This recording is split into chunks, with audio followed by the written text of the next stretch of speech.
Hey everybody, it's Jackie from ESLspeaking.org. So today I'm going to talk about my top 5 ESL time fillers.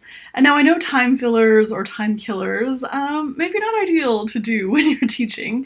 However, there is sometimes that few minutes at the end of the class, and maybe you've gone through your entire lesson super quickly, and then you have a few minutes and you're not quite sure what to do. So here are some things that are great for filling the time. And the even better news is that most of them are quite educational. So stop wasting time doing crap, basically, and you can actually do some good things. You can review what was in the lesson. So my first one that I have is dictation. So this is a little bit old school, but it's quite a valuable activity for helping students work on things like spelling, grammar, punctuation, vocabulary. So you just say a sentence and then students write it down in their notebook.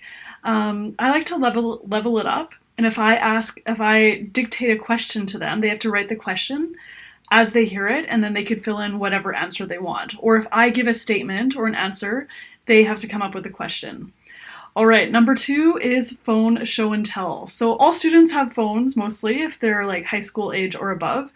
I get students to find an interesting picture on their phone, and then if I have a very small class, we can do show and tell with the class, or they can do it in a small group. Of course, it should be done in English. And next one is chain spelling. So this is a great way to review any vocabulary. All the students stand up, you say a word, and you go into circles. Students, the first student will say the first letter, next letter, next letter, next letter. Whoever misses a letter has to sit down. And then the game continues on until the last person is left standing. So that one is obviously better for beginners rather than advanced learners who will find it quite simple and boring to do. Next one, this is a one for more advanced learners. It's called Just a Minute. So the challenge is that students have to talk for 1 minute without stopping. So I use this as a warm-up sometimes and do general categories like hobbies, sports, movies, food, etc.